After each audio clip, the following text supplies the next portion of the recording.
Bonjour à tous. Avant le début de la vidéo, j'ai une annonce à faire. Comme vous l'avez peut-être remarqué, ce n'est pas Briefcase. Il m'a très gentiment permis de narrer la vidéo d'aujourd'hui. J'ai une nouvelle vidéo sur ma chaîne, Le Dernier Sorcier, qui parle de 5 cas de véritables sorcières. C'est une vidéo vraiment géniale et effrayante, donc si tu penses que ça pourrait t'intéresser, je laisserai un lien dans la description et à la fin pour que tu puisses la voir. Mais cela étant dit, aujourd'hui, nous allons nous rendre au milieu du XXe siècle. Alors installe-toi confortablement pendant que nous partons pour le Canada. Evelyn Dick est née le 13 octobre 1920 à Beamsville, au Canada. Ses parents, Donald et Alexandra McLean, étaient venus d'Écosse au Canada pour profiter de meilleures opportunités de travail. Peu de temps après la naissance d'Evelyn, son père a trouvé un poste de conducteur à la Hamilton Street Railway et la famille a commencé à quitter Beamsville pour s'installer dans la ville voisine de Hamilton, où ils se sont établis au 214 avenue Rosslyn. L'enfance d'Evelyn n'a pas été particulièrement heureuse.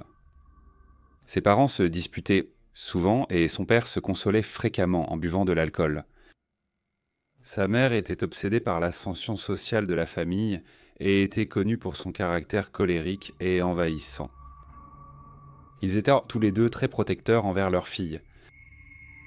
Evelyn était leur unique enfant et ils voulaient le meilleur pour elle.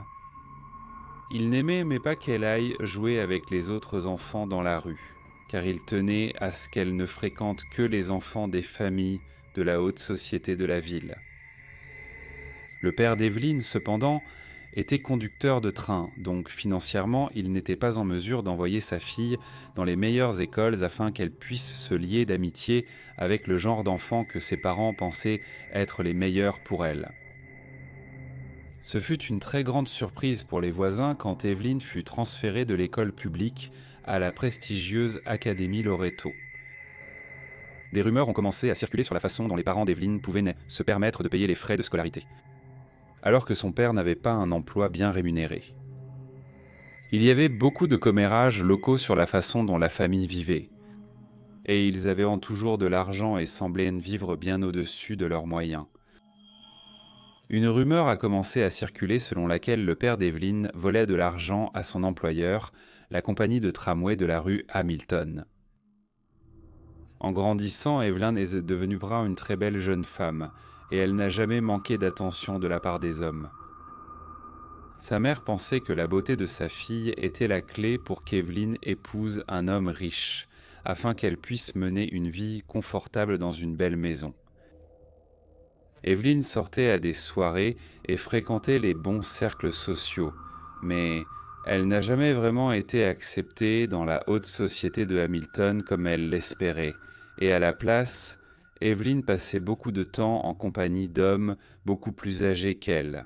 En 1941, Evelyn est tombée enceinte, et en juillet 1942, elle a donné naissance à une fille qu'elle a appelée Heather. Les voisins ont commencé à parler du fait qu'Evelyn avait accouché hors mariage. Alors, pour mettre fin aux commérages locaux, elle a dit qu'elle était mariée à un militaire qui était en poste à l'étranger. Heather était principalement prise en charge par la mère d'Evelyn afin qu'Evelyn puisse continuer sa vie sociale active. En 1944, elle est tombée de nouveau enceinte et a donné naissance en septembre à un petit garçon qu'elle a appelé Pierre.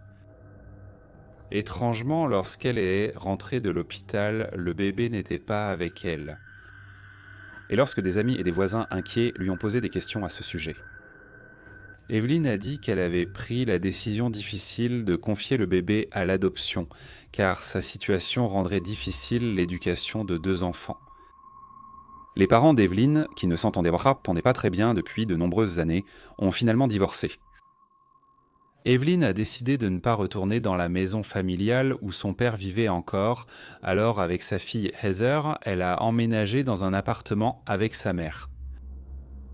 Evelyn, cependant, a continué à mener une vie sociale active et sortait souvent, laissant Heather sous la garde de sa grand-mère. À l'été 1945, Evelyn a rencontré un homme nommé John Dick. John est né en 1906. Il avait donc 15 ans de plus qu'Evelyn.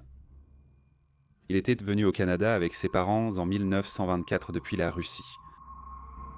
John n'avait déménagé à Hamilton que 2 ans plus tôt, en 1943, après avoir trouvé du travail comme conducteur de tramway. Ils se sont rencontrés lorsque Evelyn et sa fille sont allées au travail de son père à la Hamilton Street Railway. Joanne était gentille avec Heather et apportait des cadeaux à elle et à Evelyn. Elle pensait que c'était une personne gentille et attentionnée. Elle lui a dit qu'elle était veuve car son mari avait été tué pendant la Seconde Guerre mondiale. John était complètement épris d'Evelyn. Et quelques semaines après leur rencontre, Evelyn annonça à sa famille qu'elle et John allaient se marier. Elle était enthousiaste à l'idée du mariage, car pour une raison quelconque, elle croyait qu'il était riche et pouvait offrir à elle et à sa fille une vie agréable et confortable. Ses parents, cependant, n'étaient pas aussi satisfaits du choix de mari de leur fille et ont décliné leur invitation au mariage, qui a eu lieu le 4 octobre 1945. Après le mariage, ils n'ont pas vécu ensemble, car Evelyn a dit à Jean que l'appartement où elle vivait avec sa mère et sa fille n'était pas assez grand pour accueillir une autre personne. Cela a frustré Jean car il voulait vraiment avoir une vie de famille normale.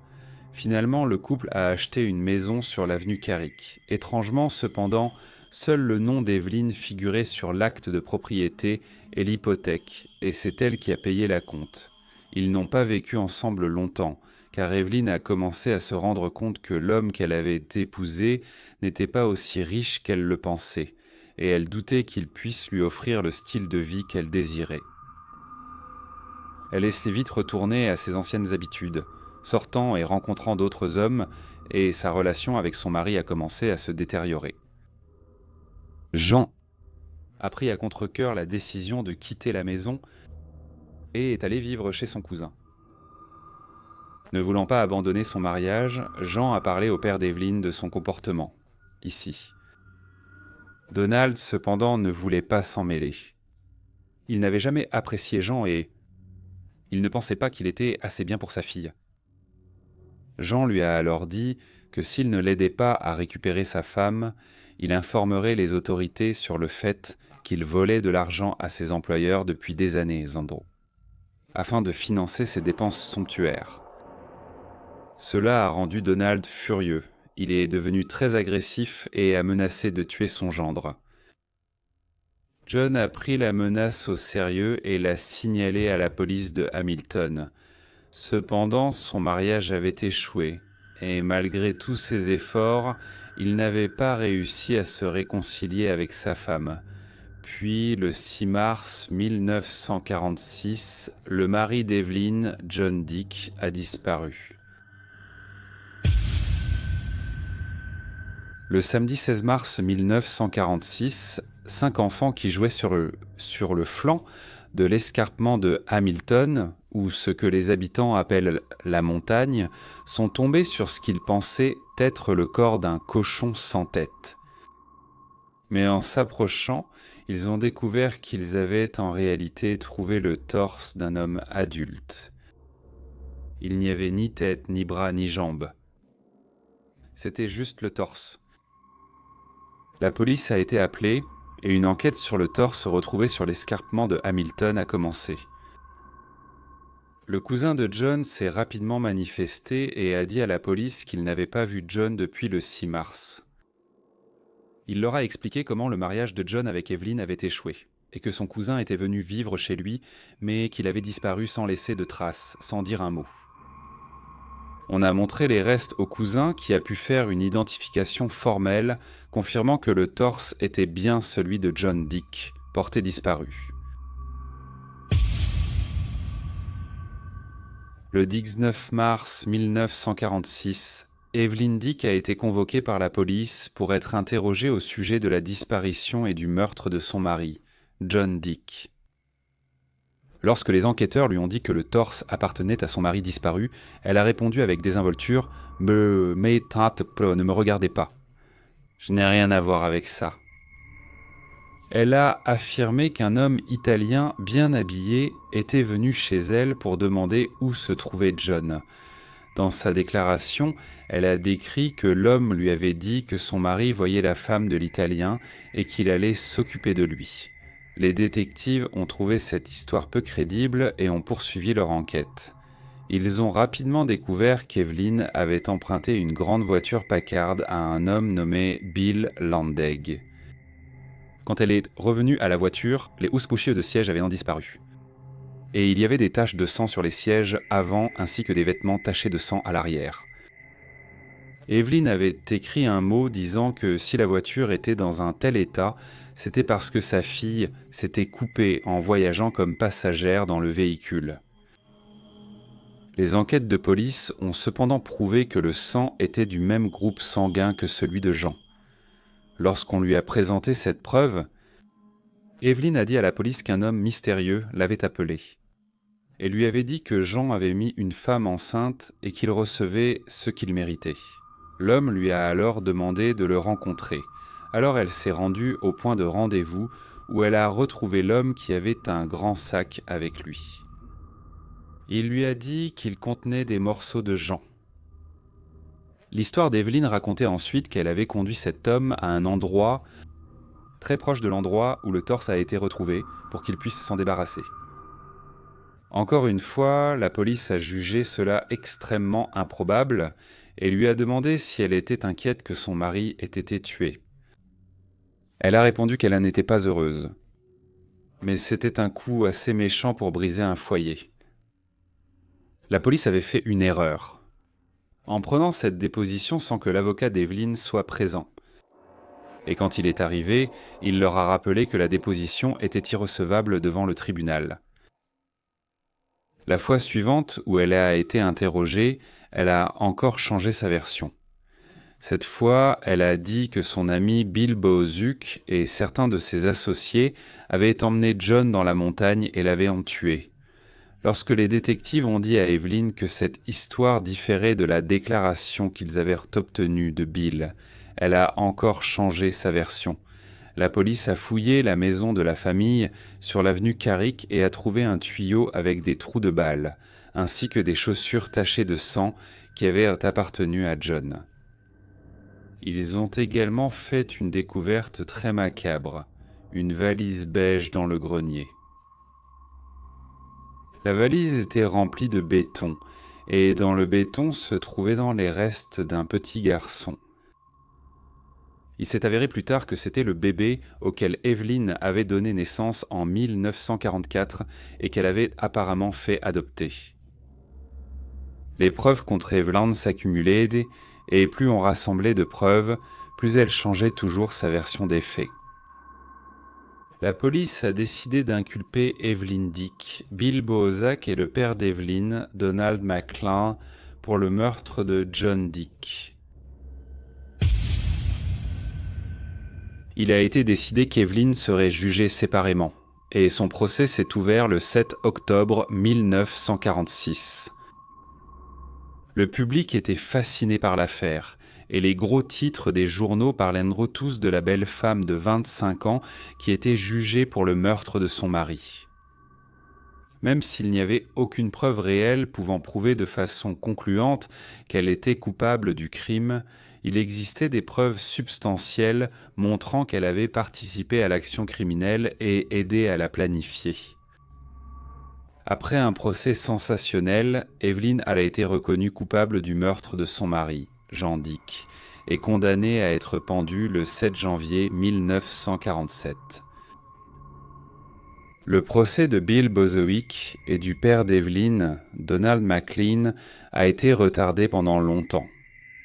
En raison de différends juridiques, et lorsqu'il a finalement eu lieu, Evelyn a refusé de témoigner, ce qui a grandement nui à l'affaire de l'accusation. Bill a été déclaré non coupable, mais son père Donald a été reconnu complice après coup et condamné à 5 ans de prison. Evelyn s'est trouvé un nouvel avocat et a fait appel de sa condamnation. Son deuxième procès s'est ouvert le 24 février 1947, entouré du même intérêt médiatique. Cette fois, Sandolas, son avocat, a plaidé sa cause avec succès et le verdict initial a été annulé, car il a été jugé que les déclarations d'Evelyn à la police avaient été admises à tort comme preuve et que le juge du procès n'avait pas correctement instruit le jury.